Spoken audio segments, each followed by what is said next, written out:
Right. ఈ 4 అంశాలకు సంబంధించినటువంటి పూర్తి సమాచారం మా ప్రతినిధులు రాజు, సాంబశివరావు, ప్రదీప్, ఉదయ్ ద్వారా తెలుసుకుందాం. రైట్. ఇక టాప్ 1 డీటెయిల్స్లోకి వెళ్తే పత్తి రైతులపై ఒకవైపు ప్రకృతి, మరోవైపు రాష్ట్ర ప్రభుత్వం పగబట్టాయి. రైతులను ఇబ్బందులకు గురి చేస్తున్నాయి. ఇటీవల కురిసిన వర్షాలకు పంటంతా దెబ్బతినగా చేతికొచ్చిన పత్తిని అమ్ముకునేందుకు రైతులు అష్ట కష్టాలు పడాల్సి వచ్చింది. కేంద్ర ప్రభుత్వం సంస్థ సిసిఐ పూర్తి స్థాయిలో కొనుగోలు కేంద్రాలు ఏర్పాటు చేయకపోవడం, చేసిన అమ్ముకునేందుకు కపాస్ కిసాన్ యాప్లో స్లాట్ బుక్ చేసుకోవాలనే నిబంధన పెట్టడం తలనొప్పిగా మారింది. దీనికి తోడు అకాలంలో పంటను కోల్పోయినటువంటి అన్నదాతకు మద్దతు ధర దొరక్కపోవడంతో మరింత ఆర్థిక నష్టానికి కారణమవుతుంది. అయితే ఇప్పటి వరకు కాంగ్రెస్ సర్కారు అనాలోచిత నిర్ణయాలతో కష్టాలు పడుతున్న అన్నదాతలకు అండగా ఉంటున్న బీఆర్ఎస్ ఇప్పుడు పత్తి రైతుల పక్షాన పోరాటానికి సిద్ధమైంది. BRS working president KTR Adilabad జిల్లాలో పర్యటించి పత్తి రైతులకు భరోసా కల్పించారు.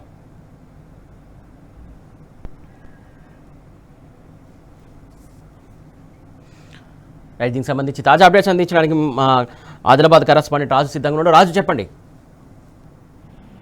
సురేష్, తెలంగాణ వ్యాప్తంగా రైతులు ఎదుర్కొంటున్న రైతాంగ సమస్యలపై గులాబీ నేతలు జంగ్ సైరన్ మోగించారు. తెలంగాణ వ్యాప్తంగా కూడా ఈరోజు గులాబీ నేతలు క్షేత్రస్థాయిలో పర్యటించి రైతులకు భరోసా కల్పించడం జరిగింది.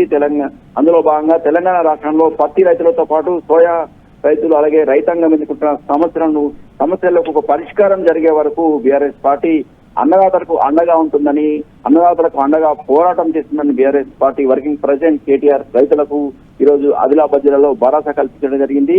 ఉమ్మడి ఆదిలాబాద్ జిల్లాలో కేటీఆర్ పర్యటన గ్రాండ్ సక్సెస్ అయింది. జిల్లాకు చేరుకున్న యువనేత కేటీఆర్ కు బీఆర్ఎస్ నేతలు ఘనంగా స్వాగతం పలకడం జరిగింది. నిర్మల్ జిల్లా నేతలు అలాగే ఆదిలాబాద్ జిల్లా సరిహద్దులో నేరగొండ టోల్ ప్లాజా వద్ద బీఆర్ఎస్ శ్రేణులు ఘనంగా స్వాగతం పలకడం జరిగింది.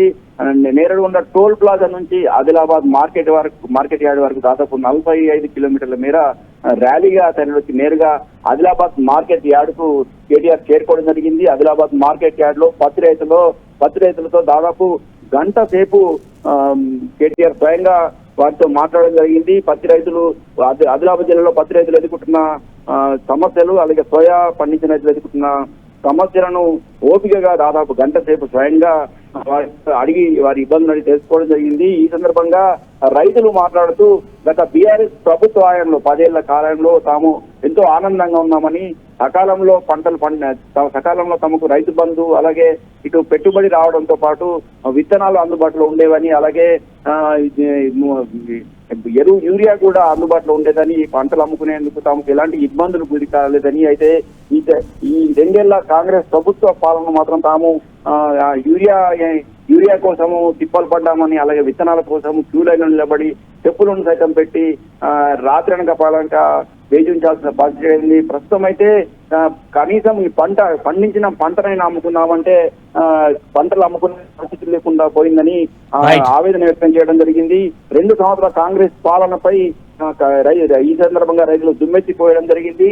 తెలంగాణ రాష్ట్రం కూడా ఇదే పరిస్థితి అని చెప్పి కేటీఆర్ ఈ సందర్భంగా చెప్పడం జరిగింది. రైతుల వెంట తాము ఉంటామని, రైతులకు బీఆర్ఎస్ పార్టీ అండగా ఉంటుందని ఈ సందర్భంగా రైతులకు కేటీఆర్ భరోసా కల్పించడం జరిగింది. రైట్. Thank you Raju.